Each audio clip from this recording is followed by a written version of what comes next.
cunnilingus, fellatio. Yep, this episode is on oral sex.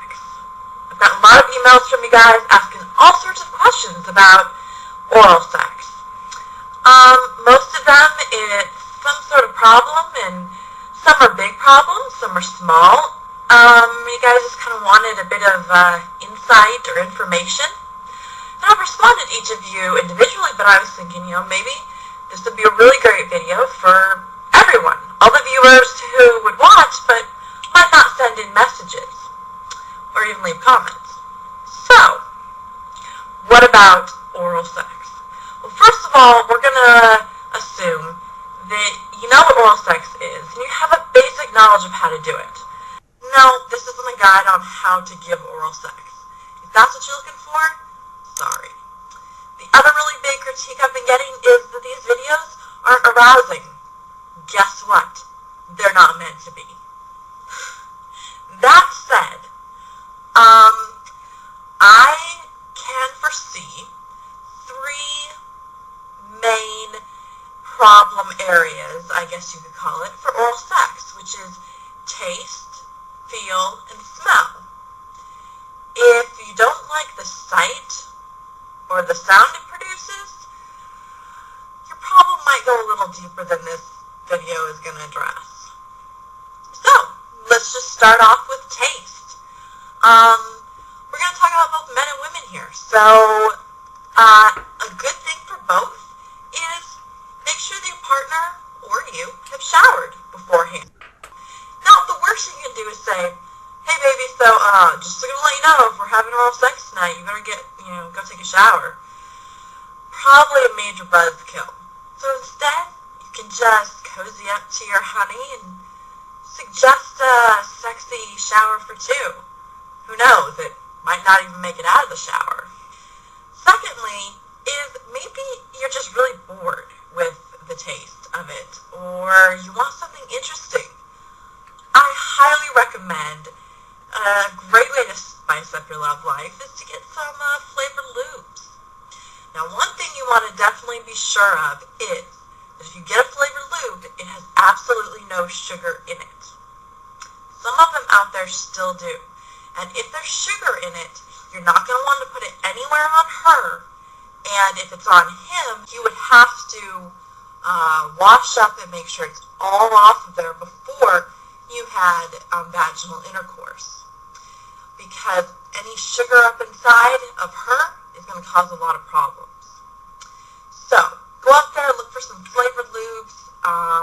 In a couple episodes past this, I'm going to actually be talking about some of my favorite ones, some that I've heard really great comments on. But, go browse the internet, browse your local sex store. Some of you guys have great ones, some they're a little seedy. But the last issue is on taste is swallowing. Men and women kind of have different views on this. I've actually talked to I would say a lot. I've talked to some gay men and actually say that swallowing isn't really an issue for them. So I guess it's kind of a straight guy thing. That they really want to see the girl swallow, or maybe that just shows that she's really into it and she's really enjoying it. But keep in mind, it's totally not a necessity. Girls, if you hate, if it hits the wrong place in your mouth and you just can't change that no matter what you try, if it has a particularly bad taste to you, you really have two options. You can either have him let you know right before he's about to come and finish off with your hand, or you can have him come in your mouth, but then, immediately spit it out. And if you keep it toward the front of your mouth, you're going to have the minimal amount of taste involved. So that's taste. As for feel, a lot of times with oral sex, people complain of neck aches or just fatigue, especially men out there, because it kind of takes your girl probably a little longer than it takes you to reach orgasm. So, find a position that works for you. There are so many different possibilities. Not all of them are going to use your head in the same way. In fact, you don't even need to stay in the same position while giving oral sex the whole time. Try it one way, try another, and that's going to give different parts of your neck a rest as you go on. So, really, when it comes to feel, just find a position that's going to let both of you guys kind of put in the most minimal effort. Because that way you can focus on not trying to support yourself. You can focus on what you're doing and enjoy it. Enjoy giving and enjoy receiving. So, yeah, just don't think that just one position is the way to go.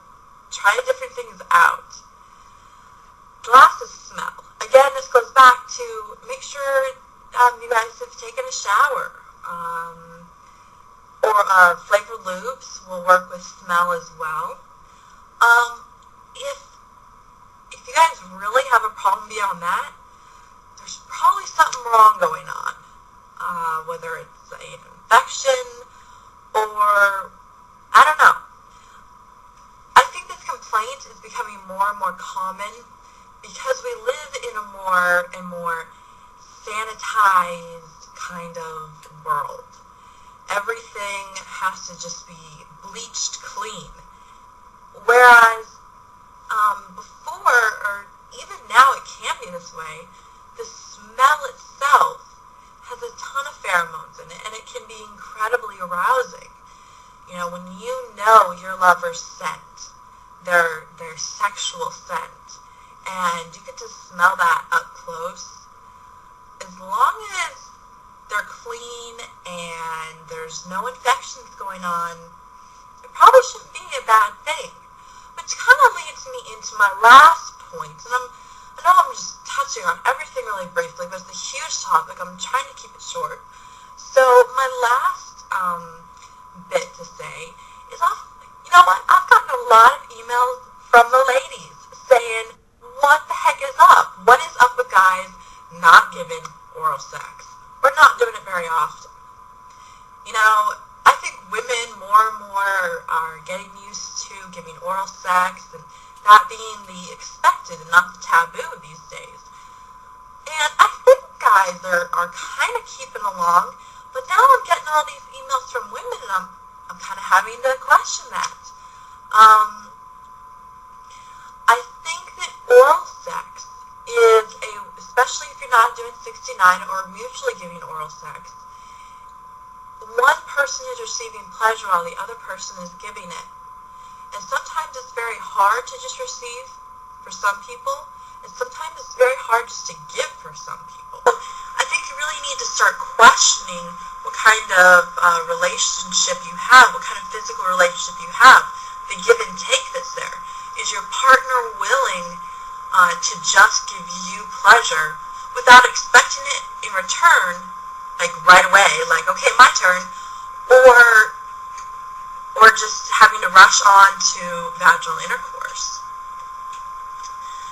That's only a question, you know, you can answer, and it's only something you can judge. I'm not going to tell you it's a bad relationship if your partner is unable to just give pleasure without the promise of return. But it's something I think you need to think about. And it's something you should be able to talk about with your partner.